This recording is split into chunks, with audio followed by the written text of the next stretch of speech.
Bonjour tout le monde, bienvenue dans ce nouvel épisode. Aujourd'hui, un épisode spécial pour tous ceux qui apprennent le français niveau B2 et souhaitent comprendre le fonctionnement des banques en France. Notre objectif ? Vous aider à améliorer votre français tout en vous donnant des informations essentielles pour vivre en France.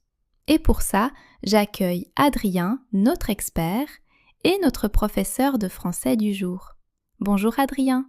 Bonjour Barbara, bonjour à tous. Aujourd'hui, on va apprendre du vocabulaire utile, des expressions naturelles et on va comprendre comment fonctionne la banque française. Et je vous rassure, on va tout expliquer en français accessible mais riche, parfait pour le niveau B2.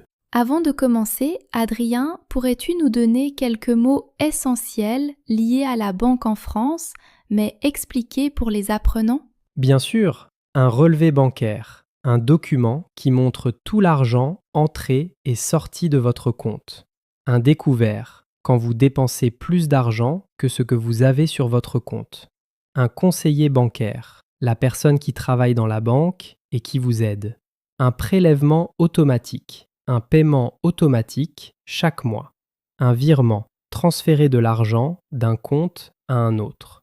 Les frais bancaires, l'argent que la banque prend pour certains services. Super, merci. Ce vocabulaire va revenir tout au long de l'épisode, alors écoutez bien et n'hésitez pas à répéter. Quand on arrive en France, ouvrir un compte peut sembler compliqué. Le verbe « sembler », c'est un mot B2. Ça veut dire « avoir l'air ». Et pour ouvrir un compte, on utilise souvent une expression « constituer un dossier », c'est-à-dire rassembler tous les documents nécessaires. Exact. Et en France, il faut 3 documents indispensables. Une pièce d'identité, un justificatif de domicile, un justificatif de situation, contrat de travail, inscription à l'école. Pour les apprenants B2, écoutez bien les mots comme justificatif, situation, indispensable. Ils sont très utilisés en France. Imaginons maintenant une scène entre un nouvel arrivant et un conseiller bancaire. Ça aide beaucoup pour pratiquer. Bonjour, que puis-je faire pour vous ? Bonjour, je voudrais ouvrir un compte bancaire. Très bien. Avez-vous les documents nécessaires ? Oui, j'ai mon passeport, mon contrat de travail et une attestation d'hébergement. Parfait, cela suffit. Souhaitez-vous une carte à débit immédiat ou différé ? Débit immédiat, s'il vous plaît. Je préfère voir les dépenses en temps réel. Très bon choix. Voici aussi votre RIB. Vous en aurez souvent besoin. Ce type de dialogue est parfait pour pratiquer. On utilise des phrases complètes, polies, naturelles. Voici des expressions qu'on entend souvent en France. Je voudrais prendre rendez-vous. Quels sont les frais associés ? Puis-je avoir un découvert autorisé ? Pourriez-vous me préciser les conditions ? Pouvez-vous m'expliquer le fonctionnement ? Et aussi, j'aimerais comprendre mes relevés bancaires. C'est une phrase B2 parce qu'elle utilise un infinitif. J'aimerais comprendre. Prenons un exemple très concret. Payer son loyer en France. Oui, en général, on ne paie pas en liquide. On met en place un virement permanent. Ça veut dire que la banque envoie l'argent automatiquement chaque mois. Le mot « mettre en place » est une expression très utilisée en français.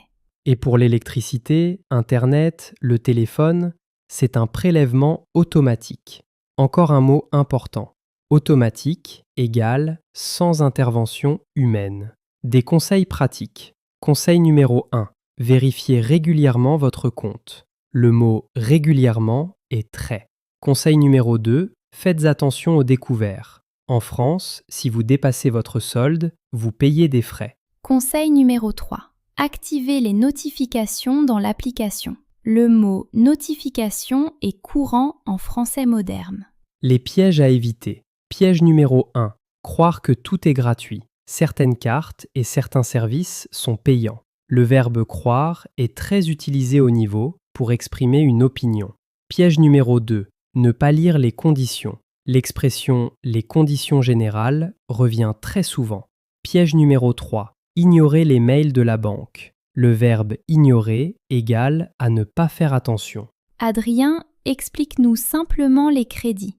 mais avec du vocabulaire. Bien sûr, le crédit conso, financement d'un projet personnel. Le crédit immobilier, emprunt à long terme pour acheter un logement. Le taux d'intérêt, pourcentage qui détermine le coût du crédit. La capacité d'endettement, montant maximum que vous pouvez emprunter sans risque. Ce sont des mots très importants pour comprendre la vie en France. À mon avis, dans les prochaines années, les banques françaises vont devenir plus digitales, plus rapides, plus personnalisées. Et remarquez bien, le futur simple, un temps important du niveau B2. Alors Adrien, dans la première partie, on a vu les bases essentielles. Maintenant, imaginons que notre nouvel arrivant a déjà ouvert un compte. Quelle est l'étape suivante ? Souvent, il va devoir prendre un rendez-vous avec son conseiller. C'est important pour comprendre les options, les services et pour poser toutes les questions. Le verbe poser, dans ce sens, signifie demander.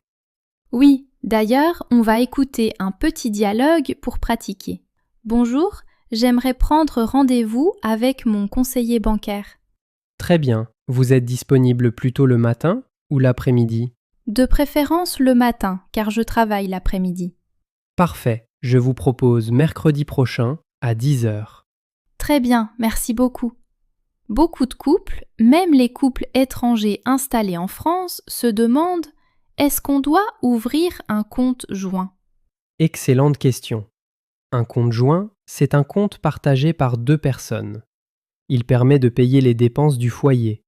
Loyer, courses, factures. Le mot foyer signifie la maison. Exactement. Mais attention, si l'un dépasse le découvert, l'autre est responsable aussi. C'est une information essentielle que les conseillers expliquent toujours. On passe maintenant à quelque chose que tout le monde utilise, l'application bancaire. Oui, en France, la plupart des opérations se font sur l'application. Consultation du solde, virement, blocage, déblocage de la carte, téléchargement du RIB, activation d'un prélèvement. Et pour le vocabulaire B2, effectuer un virement signifie faire un virement. Consulter son solde veut dire regarder combien d'argent il vous reste. Actualiser égale mettre à jour. Beaucoup de nouveaux arrivants sont surpris par le nombre de notifications. Par exemple, votre salaire a été versé. Un prélèvement va être présenté. Votre plafond de carte a été atteint. Tentative de paiement refusée. Oui, le mot plafond est important. Le plafond égale la limite maximum que vous pouvez dépenser. Et si vous dépassez le plafond, votre paiement peut être refusé, même si vous avez assez d'argent. C'est très français. On va maintenant parler d'un sujet très utile, les erreurs les plus fréquentes. Erreur numéro 1. Ne pas mettre à jour son adresse. En France, votre adresse est essentielle pour les banques, les impôts, la sécurité sociale. Erreur numéro 2. Oublier d'envoyer son RIB à l'employeur. Sans RIB, pas de salaire. Erreur numéro 3. Ignorer les notifications importantes. Par exemple, votre carte expire bientôt. Le verbe expirer est très utilisé en France, surtout dans l'administration. Un moment de panique très courant, ma carte a été avalée par le distributeur. Oui, ça arrive. En France, si une carte reste trop longtemps dans un distributeur, la machine la garde pour des raisons de sécurité. Que faire alors ? Pas de panique. Appelez immédiatement sa banque, bloquez temporairement ou définitivement la carte, demandez une nouvelle carte qui arrive sous quelques jours. Aujourd'hui, beaucoup de gens hésitent entre une banque traditionnelle et une banque en ligne. Oui, et pour les nouveaux arrivants, comprendre la différence est important. Banque traditionnelle, agence physique, conseiller individuel, service complet, frais plus élevés. Banque en ligne, tout se fait sur Internet, moins de frais, pas de conseiller en face à face, ouverture plus rapide. Le mot face à face est une expression typiquement française. Et le mot rapide est important pour décrire les banques en ligne. Adrien, quelles sont les démarches essentielles à connaître ? Démarche numéro 1, envoyer son RIB à l'employeur et à la CAF. Démarche numéro 2, configurer les prélèvements pour les factures essentielles. Eau, électricité, téléphone, Internet. Démarche numéro 3, vérifier régulièrement les factures. Le mot « configurer » est utile pour les démarches en ligne. On va maintenant proposer du vocabulaire un peu plus avancé pour viser un B2+. La solvabilité, capacité à rembourser un crédit. Une opération frauduleuse, un paiement non autorisé. La gestion financière, l'organisation de son budget. Un portefeuille d'épargne, ensemble des investissements. La protection des données, la sécurité de vos informations.